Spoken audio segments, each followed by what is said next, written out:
হে মুসলমান, বিবেক দিয়ে ভাবনা চিন্তা করে বলেন, একটার পর একটা, একদিনের পর একদিন, এ রাজ্যের পর সে রাজ্য মায়ার নবী মদিনাওয়ালার উম্মতের দাবি করেন আপনারা। সেই নবীকে নিয়ে আজ পৃথিবীর মানচিত্রে একের পর একটা ঠাট্টা বিদ্রূপ শুরু করে। এই কয়দিন পূর্বে, সপ্তাহখানেক হয়ে গেল, হাওড়া জেলায় একজন কুলাঙ্গার মায়ার নবী মদিনাওয়ালা সম্পর্কে ফেসবুকে খুব কুরুচিকর পোস্ট করলো। প্রশাসন অ্যারেস্ট করলো, ঠিক কথায়। প্রশাসনের সাথে আমি নিজে কথা বললাম বিভিন্নভাবে, বিভিন্ন অ্যাঙ্গেল দিয়ে। এখন বিবেক দিয়ে বলেন, এই বেঈমানগুলোর সাহস হয় কি করে আমার নবী সম্পর্কে কটূক্তি করতে পারে, আমার নবী সম্পর্কে কুরুচিকর মন্তব্য করতে পারে? আপনারা সবাই জানেন মুফতি সালমান বেরেলি মাসলাকের একজন আলিম, কিন্তু শুধুমাত্র এমন কোনো কথা বলেনি, একটা শুধু কথা, ওই কথার জন্য তিনি জেলে গেলেন, বন্দী হলেন। আপনারা কয় মাস ধরে দেখছেন একজন তাদের ধর্মগুরুর নাম দিয়ে মায়ার নবী মদিনাওয়ালা সম্পর্কে একের পর এক কুরুচিকর মন্তব্য করা শুরু করে দিয়েছে। হে মুসলমান, বিবেক দিয়ে ভাবনা চিন্তা করে এই জায়গাটাই দেখি, আমার রসুলের সম্মান আমার জন্যে যদি চলে যায়, আমার রসুলের ইজ্জত আমার জন্যে যদি চলে যায়, আবু বকর সিদ্দিকের নমুনা আপনার কি একবার ঘুম ভাঙাবে না? আবু বকর সিদ্দিকের আমল আপনার কি ঘুম ভাঙাবে না? হয়তো আলী রাদিয়াল্লাহু তাআলা আনহুর আমল আপনার কি ঘুম ভাঙাবে না? কারণ মায়ার নবী মদিনাওয়ালা সম্পর্কে আল্লাহ যখন এ কথা ঘোষণা করে দিলেন, অন্য জায়গায় নবী বললেন, শুনে রেখে দাও, মান আতাআনি দাখালাল জান্নাহ ওয়া মান আসানি ফাকাদ আবা। জান্নাতে যাবে তখন আমার নবীর ইতাআত হবে। নবীর ইতাআত যখন হবে না, নবী ফাইসাল্লা দিয়ে দিলেন জান্নাত পাওয়া যাবে না। এবং যদি আপনার ভয় হয় এই কুলাঙ্গাররা সাহস পায় কি করে, আমি নিজে আমার নবীর মুহাব্বত আমার ভিতরে নাই। আমরা মোহাব্বত করি কোন জায়গায়? সিরাতুন নবীতে মোহাব্বত নাই, মিলাদুন নবীতে মোহাব্বত রে ভাই।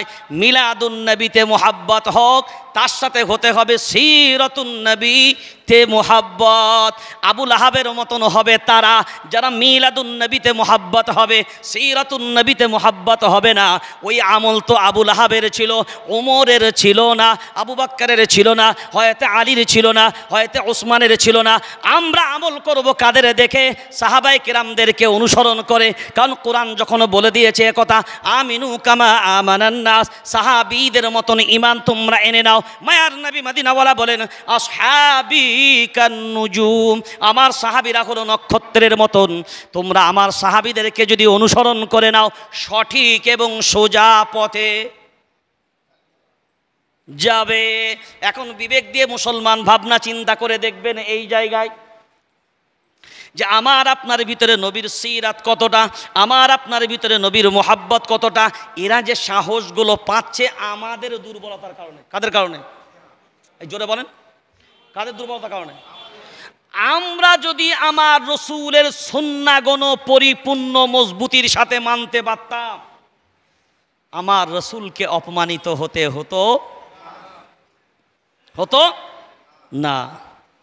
কোরআনুল কারীম এবার চলেন, বেঈমানগণ যারা আমার নবী সম্পর্কে কটূক্তি করে তাদের জানা নাই এ কথা, তারা এখনো পর্যন্ত জানে না আমার নবী বেঈমানদের জন্যেও শুধু নবী না, আমার নবী বেঈমানদের জন্যেও রহমত। মায়ার নবী মদিনাওয়ালা যা তা কোনো নবী নয়, ওই জন্যে তিনি হলেন সিরাতুন নবী।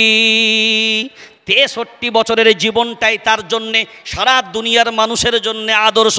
ইহুদিদের জন্যেও তিনি রহমত, খ্রিস্টানদের জন্যেও তিনি রহমত, কাফের বেঈমানদের জন্যেও তিনি রহমত। আপনি বলবেন মুসলমান উম্মতের জন্য রহমত হতে পারে, ঠিক কথা, কিন্তু বেঈমানদের জন্য রহমত হবে কি করে? কোরআনুল কারীম সূরার নাম সূরা আম্বিয়া 17 নম্বর পারা 10 নম্বর সাফায় আল্লাহ বলেন, ওয়ামা আরসালনাকা ইল্লা রহমাতাল লিল আলামিন। আমার নবী রহমত স্বরূপ বিশ্ব জাহানের জন্য। তো এই বিশ্ব জাহানে কি শুধু মুসলমান আছে? বিশ্ব জাহানে কি শুধু মুসলমান আছে? বিশ্ব জাহানে আছে কারা? ইহুদি নাই, খ্রিস্টান নাই, কাফের বেঈমান নাই, এখন আপনার মনে মনে হবে, আচ্ছা তাহলে কাফের বেঈমানদের জন্য নবী কি করে রহমত হয়? এটা তো ভারী আশ্চর্য জিনিস, মজার জিনিস। এখনকার আধুনিক যুগ তো, টেকনোলজি অনেক উন্নত। আপনার হয়তো কোনো ইয়ং ছেলে বললো বা আপনারা কেউ বললেন, আহা আমার নবী সারা দুনিয়ার জন্য, কাফেরদের জন্যও রহমত স্বরূপ। বেঈমানগণ আমার নবী সম্পর্কে জানে না, অথচ পৃথিবীর একজন খ্রিস্টান লেখক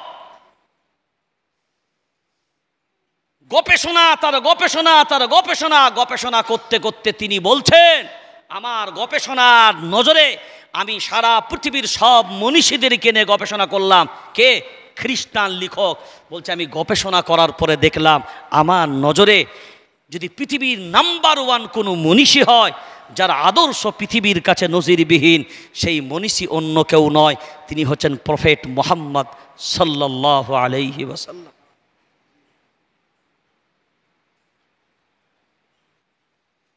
এবার আপনার মনে হবে পৃথিবীর বেঈমানদের জন্য নবী রহমত স্বরূপ কি করে? তার জবাবটা প্রথমে শুনে নিই, তারপরে আমাদের জন্য রহমত পরে শুনে নেব।